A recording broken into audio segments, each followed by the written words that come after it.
Chapter 9.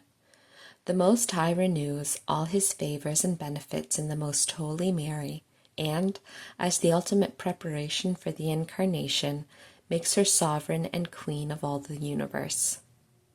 On the last day of the novena of immediate preparation of the tabernacle, which he was to sanctify by his coming, the Most High resolved to renew his wonders and multiply his tokens of love, repeating the favors and benefits which up to this day he had conferred upon the Princess Mary. But the Almighty chose to work in such a way that in drawing forth from his infinite treasures his gifts of old, he always added thereto such as were new. All of these different kinds of wonders were appropriate to the end he had in view, lowering his divinity to the human nature and raising a woman to the dignity of Mother of God. In descending to the loneliness of man's estate, God neither could nor needed to change his essence, for remaining immutable in himself, he could unite his person to our nature. But an earthly woman, in ascending to such an excellence that God should unite with her and become a man of her substance, apparently must traverse an infinite space and be raised so far above other creatures as to approach God's infinite being itself.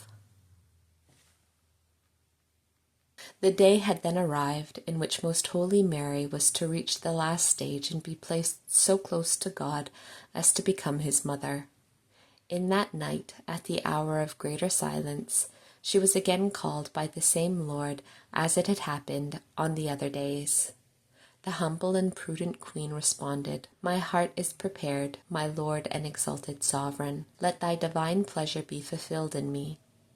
Immediately she was, as on the preceding day, borne body and soul by the hands of her angels to the Empyrean, and placed in the presence of the royal throne of the Most High, and his divine majesty raised her up and seated her at his side, assigning to her the position and throne which she was to occupy forever in his presence.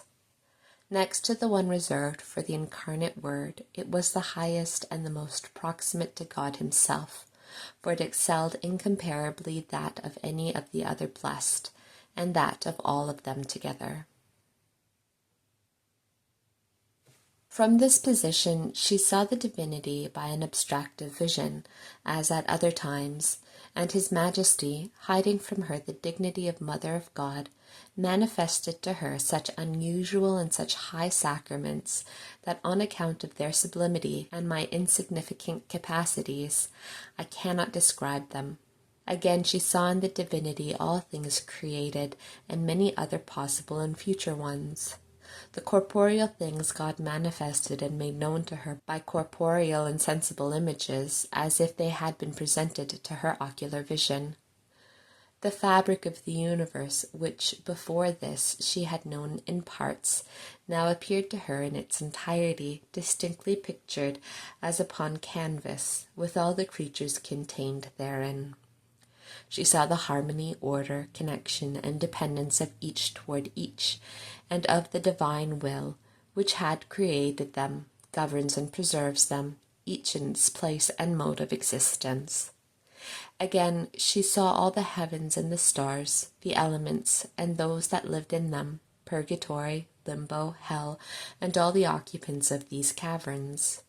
Just as the position of the Queen of Creation was above all creatures and inferior only to that of God, so also the knowledge given to her was superior to that of all created things, being inferior only to that of the Lord.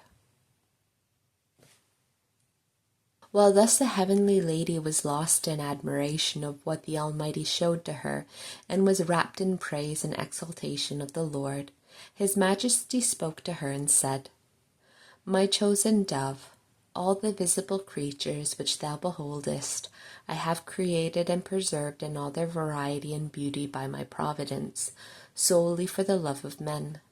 And from all the souls which I have until now created, and which are predestined to be created unto the end, I shall choose and select the congregation of the faithful, who shall be set apart and washed in the blood of the Lamb in the redemption of the world. They shall be the special fruit of his redemption, and they shall enjoy its blessings through the new law of grace and the sacraments to be instituted by the Redeemer. And afterwards those that persevere shall partake of my eternal glory and friendship. For these chosen ones I have primarily created these wonderful works.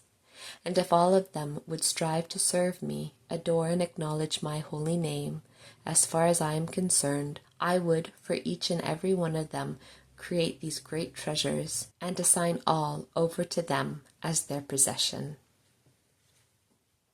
And if I had created only one being capable of my grace and glory, I would have made it the Lord and Master of all creation, for this would be a much smaller favor than to make it partaker of my friendship and of eternal happiness. Thou, my spouse, shall be my chosen one, and thou hast found grace in my sight, and therefore I make thee mistress of all these goods, and I give thee dominion and possession of them all, so that, if thou art a faithful spouse, according to my wishes, thou mayest distribute and dispose of them according as thou desirest, and according as thy intercession shall direct. For this is the purpose for which they are given into thy possession. Therewith the most blessed Trinity placed a crown on the head of our Princess Mary, consecrating her as the sovereign queen of all creation. Upon it was spread and enamelled the inscription, Mother of God, but its meaning was not known to her at this time. The heavenly spirits, however, knew it, and they were filled with admiration at the magnificence of the Lord toward this maiden, most fortunate and blessed among womankind. They revered and honored her as their legitimate queen and as sovereign of all creation.